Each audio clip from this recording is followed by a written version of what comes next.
News நேயர்களுக்கு வணக்கம். அகிலம் நியூஸின் இன்றைய நாளுக்கான மதிய நேர பிரதான செய்திகள்.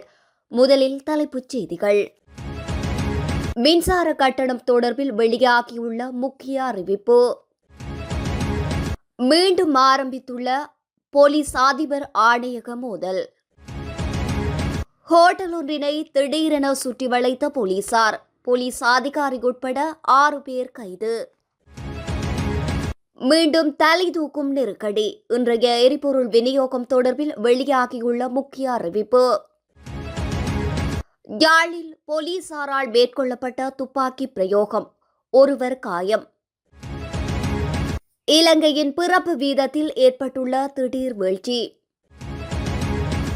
ஊடகவியலாளர்கள் கடத்தல், கைது செய்யப்பட்ட முன்னாள் ராணுவ புலனாய்வு அதிகாரிகள். இலங்கை மத்திய வங்கியால் பொதுமக்களுக்கு விடுக்கப்பட்டுள்ள எச்சரிக்கை. இன்றைய தினம் முதல் புனித ரமலான் மாதம் ஆரம்பம். சிவனடிபாத மலைக்கு அருகில் பேருந்து தடம் புரண்டதால் ஏற்பட்ட போக்குவரத்து தடை. தொடர்வன விரிவான செய்திகள். நாட்டில் நிலவுகின்ற வறட்சி நிலைமை மற்றும் எரிபொருள் அடிப்படையிலான மின்சார உற்பத்தியின் அளவை பொறுத்து வருகின்ற ஜூன் மாதம் மின்சார கட்டணத்தில் திருத்தம் செய்யப்படும் என்று இலங்கை மின்சார சபை அறிவித்துள்ளது. பொது பயன்பாடுகள் ஆணைக்குழுவின் பரிந்துரையின் பேரில் நாட்டின் தற்போதைய விதிமுறைகளின்படி மின்சார கட்டண மாற்றங்கள் ஒவ்வொரு 6 மாதத்திற்கு ஒருமுறை மேற்கொள்ளப்பட வேண்டும் என்று இலங்கை மின்சார சபையின் பேச்சாளர் பொறியியலாளர் தம்மிக விமலரத்ன தெரிவித்துள்ளார். மின்சார உற்பத்தி செலவுகள் அதிகரிப்பு காரணமாக கட்டணம் அதிகரிக்க வாய்ப்புள்ளதாக மின்சக்தி அமைச்சர் குமார ஜெயக்கொடி அண்மையில் குறிப்பிட்டிருந்தார். தற்போதைய வறட்சி காரணமாக நிலைமை கடினமாக இருப்பதாகவும் மே மாதத்தில் மழை பெய்யுமாயின் செலவுகள் குறையலாம் எனவும் தெரிவிக்கப்பட்டுள்ளது. தற்பொழுது எரிபொருள்களை கொண்டு மேற்கொள்ளப்படுகின்ற மின்சார உற்பத்தியின் அளவு வெகுவாக அதிகரித்துள்ளதாகவும் சுட்டிக்காட்டப்பட்டுள்ளது. இதேவேளை எரிசக்தி அமைச்சின் செயலாளர் பேராசிரியர் உதயங்க ஹேமபால வருங்கால மின்சார கட்டண மாற்றங்கள் பற்றிய எந்த உத்தியோகபூர்வ முடிவும் எடுக்கப்படவில்லை எனவும் இது வானிலை நிலைமைகளை பொறுத்தே அமையும் எனவும் தெரிவித்துள்ளார். எதிர்வருகின்ற ஜூன் மாதம் 1ஆம் தேதி மின் கட்டண திருத்தங்கள் மேற்கொள்ளப்பட உள்ளமையும் குறிப்பிடத்தக்கது. போலீஸ் நிலைய பொறுப்பதிகாரிகளின் இடமாற்றம் தொடர்பாக எழுந்துள்ள பிரச்சினைகள் குறித்து விவாதிக்க தேசிய போலீஸ் ஆணையகம் சட்டமா அதிபருடன் ஒரு சந்திப்பை கோரியுள்ளது. குறித்த சந்திப்பானது எதிர்வருகின்ற வாரத்தில் நடைபெற வாய்ப்புள்ளதாக தகவல்கள் வெளியாகியுள்ளன. நிலைய பொறுப்பதிகாரிகளின் நியமனத்தை கையாளும் அதிகாரம் தனக்கு இருப்பதாக பதில் போலீஸ் மா அதிபர் பிரியந்த வீரசூரிய சட்டமா அதிபர் தரப்பில் இருந்து விளக்கம் பெற்றதை அடுத்தே போலீஸ் ஆணையகம் இந்த கூட்டத்தை நடத்த கோரியுள்ளது. பொறுப்பு அதிகாரிகளின் நியமங்களை செய்ய ஆணைக்குழுவுக்கு அதிகாரம் இருப்பது மிகவும் தெளிவாக உள்ளது எனினும் ஆணையகத்துக்கு தெரிவிக்காமல் போலீஸ் அதிபர் சட்டமா அதிபரின் கருத்துக்களை கோரியமை தொடர்பிலேயே சட்டமா அதிபருடன் விவாதிக்க விரும்புவதாக போலீஸ் ஆணையகம் குறிப்பிட்டுள்ளது. மாத்தளை மகாவெல பகுதியில் உள்ள ஹோட்டல் ஒன்றில் நடைபெற்ற பேஸ்புக் விருந்து போலீசாரினால் சுற்றி வளைக்கப்பட்டு சோதனைக்கு உட்படுத்தப்பட்டுள்ளது. இதன்போது போலீஸ் அதிகாரி உட்பட 6 பேரை கைது செய்யப்பட்டுள்ளனர். போலீசாருக்கு கிடைத்த தகவல்களின் அடிப்படையில் நேற்று இரவு இந்த குழு கைது செய்யப்பட்டுள்ளது. கைது செய்யப்பட்ட சந்தேக நபர்களில் ஒருவரான காவல் துணை ஆய்வாளர் பேஸ்புக் சமூக ஊடகங்கள் மூலம் இந்த விருந்தை ஏற்பாடு செய்திருந்தார் என்பது தெரியவந்துள்ளது. கைது செய்யப்பட்ட அதிகாரி ஜெயவர்தனபுர போலீஸ் சிறப்பு அதிரடிப்படை முகாமில் இணைக்கப்பட்ட அதிகாரி என்றும் சிறப்பு மோட்டார் சைக்கிள் பிரிவில் பணியாற்றி வருவதாகவும் மகாவெல போலீசார் தெரிவித்துள்ளனர். கைது செய்யப்பட்ட மற்ற சந்தேக நபர்கள் 25 முதல் 35 வயதுக்குட்பட்டவர்கள் என்றும் கூறப்படுகின்றது. குறித்த விருந்தில் நுழைய ஒரு நபரிடம் 3000 ரூபாய் கட்டணம் வசூலிக்கப்பட்டமை தெரியவந்துள்ளது. கைது செய்யப்பட்ட நபர்களிடமிருந்து கஞ்சா உட்பட்ட போதைப் பொருட்கள் கைப்பற்றப்பட்டதாக போலீசார் மேலும் தெரிவித்துள்ளனர். அவர்கள் இன்றைய தினம் நாவுல நீதவான் நீதிமன்றத்தில் ஆஜர்படுத்தப்பட உள்ளதாகவும் தெரிவிக்கப்படுகின்றது. தொடர்ச்சியாக ஏற்படுகின்ற எரிபொருள் விநியோகத்தை உறுதி செய்வதற்கு தேவையான அனைத்து நடவடிக்கைகளும் மேற்கொள்ளப்பட்டுள்ளதாக இலங்கை பெட்ரோலிய கூட்டுத்தாபனம் அறிவித்துள்ளது. மேலும் வார இறுதி நாளான இன்றும் எரிபொருள் விநியோகம் மேற்கொள்ளப்படும் என்று கூட்டுத்தாபனத்தின் தலைவர் சிங்கள ஊடகம் ஒன்றிற்கு தகவல் அளித்துள்ளார். நேற்று முன்தினம் முதல் நாட்டில் உள்ள சில எரிபொருள் நிரப்பு நிலையங்களின் முன்பாக வரிசையில் பொதுமக்கள் காத்திருந்தனர். எனினும் நேற்றைய தினம் இரவுடன் எரிபொருள் வரிசை ஓரளவுக்கு குறைந்துள்ளதாக தெரிவிக்கப்படுகின்றது. இதேவேளை எரிபொருட்களுக்கான வரிசை மீண்டும் ஏற்பட்டுள்ளது என்ற பிரசாரத்தை அறிந்து கொண்ட அதிகளவான மக்கள் எரிபொருள் நிலையங்களை நோக்கி படையெடுத்ததால் நிலைமை இன்னும் தீவிரமடைந்துள்ளது. இதேவேளை கொழும்பில் நேற்றைய தினம் இடம்பெற்ற செய்தியாளர் சந்திப்பின் போது உரையாற்றிய இலங்கை பெட்ரோலிய விநியோகஸ்தர்கள் சங்கத்தின் பிரதி தலைவர் தங்களுடைய பிரச்சினைகள் தீர்க்கப்படாவிட்டால் எதிர்வருகின்ற திங்கட்கிழமை முதல் நாட்டில் எரிபொருட்களுக்கான பற்றாக்குறை அதிகமாக இருக்கும் என தெரிவித்தமை குறிப்பிடத்தக்கது. யாழ்ப்பாணம் பரித்துத்துறை பகுதியில் அனுமதி பத்திரமின்றி சட்டவிரோதமாக மணல் ஏற்றிச் சென்ற டிப்பர் வாகனம் மீது போலீசார் துப்பாக்கி பிரயோகம் ஒன்றை மேற்கொண்டதில் ஒருவர் காயமடைந்துள்ளார்.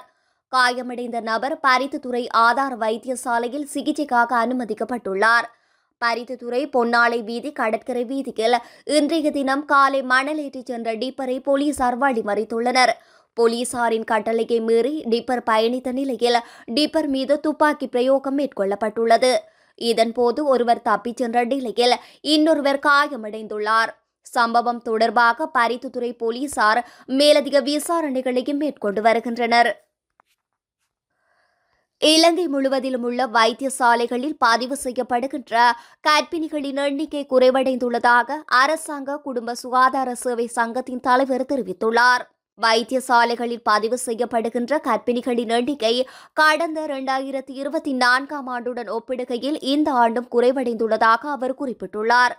கடந்த ஆண்டுகளுடன் ஒப்பிடுகையில் இலங்கையின் பிறப்பு வீதமும் குறைந்துள்ளதாக அவர் இதன்போது தெரிவித்துள்ளார். ஊடகவியலாளர் கித் நோயார் கடத்தப்பட்டு தாக்கப்பட்ட சம்பவம் தொடர்பாக 2 சந்தேக நபர்கள் கைது செய்யப்பட்டுள்ளனர்.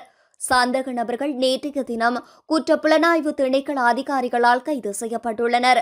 கைது செய்யப்பட்ட சந்தேக நபர்கள் நவகத்தேகம மற்றும் உலுக்குளம் ஆகிய பகுதிகளைச் சேர்ந்த 42 மற்றும் 46 வயதுடைய ராணுவ புலனாய்வு பிரிவில் கடமையாற்றிய ஓய்வு பெற்ற ராணுவ வீரர்கள் என கண்டறியப்பட்டுள்ளது. ஊடகவியலாளர் கித் நோயார் 2008 ஆண்டு மே மாதம் கடத்தப்பட்டு தாக்கப்பட்ட சம்பவம் தொடர்பாக ராணுவ வீரர்கள் உட்பட சந்தேக நபர்கள் சிலர் முன்னர் கைது செய்யப்பட்டிருந்தமை குறிப்பிடத்தக்கது. குற்றப்புலனாய்வு போலீசார் இது தொடர்பான மேலதிக விசாரணைகளையும் மேற்கொண்டு வருகின்றனர். மரங்கள் நடுவதன் மூலம் மிகப்பெரிய லாபம் சம்பாதிக்கலாம் என கூறி ஊடகங்களில் விளம்பரம் செய்யப்படுகின்ற முதலீட்டு வாய்ப்புகள் சட்டத்தால் தடை செய்யப்பட்ட பிரமிட் திட்டமாக இருக்கலாம் என்று இலங்கை மத்திய வங்கி மக்களை எச்சரித்துள்ளது. இவ்வாறான மோசடி திட்டங்களில் ஈடுபட்டு உங்கள் பணத்தை இழந்து விடாதீர்கள் எனவும் மத்திய வங்கி மக்களுக்கு அறிவுறுத்தியுள்ளது. இவை முதலீட்டு வாய்ப்புகள் என விளம்பரம் செய்யப்பட்டாலும் அவை சட்டவிரோதமான பிரமிட் நிதியமைப்புகளாக இருக்கக்கூடும் என்று தெரிவித்துள்ளது. எனவே இவ்வாறான திட்டங்களில் முதலீடு செய்வதனை தவிர்க்குமாறு மத்திய வங்கி பொதுமக்களை அறிவுறுத்தியுள்ளது. மேலும் சில நிறுவனங்கள் இலங்கை மத்திய வங்கியின் பெயரை தவறாக பயன்படுத்தி இந்த விளம்பரங்களை செய்து வருவதாகவும் இது தொடர்பாக முறைப்பாடுகள் கிடைத்துள்ளதாகவும் மத்திய வங்கி தெரிவித்துள்ளது. இதனை கருத்தில் கொண்டு சம்பந்தப்பட்ட பிரிவுகள் இந்த மோசடிகளை விசாரணை செய்யும் பணிகளில் ஈடுபட்டு வருகின்றனர். இலங்கை வாழ் முஸ்லிம் மக்கள் இன்று காலை முதல் புனித ரமலான் மாதத்திற்கான நோன்பை ஆரம்பித்துள்ளனர்.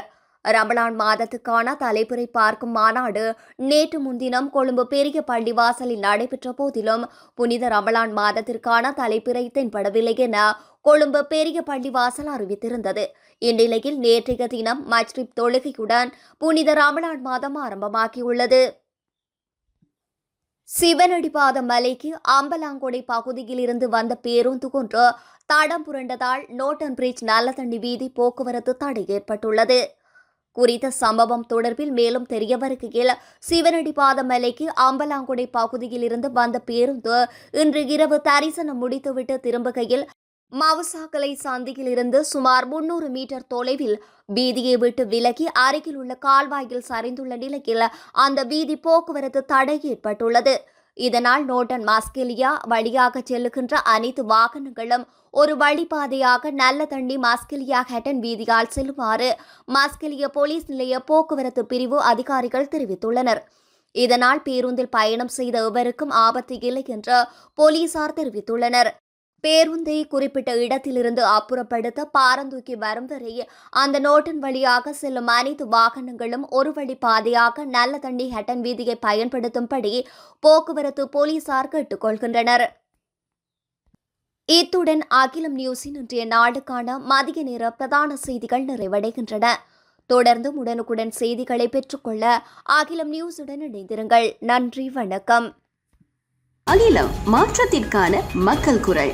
இந்த வீடியோ பிடிச்சிருந்தா லைக் பண்ணுங்க, கமெண்ட் பண்ணுங்க, ஷேர் பண்ணுங்க. மறக்காம கீழே இருக்க பெல் ஐகானை கிளிக் பண்ணுங்க.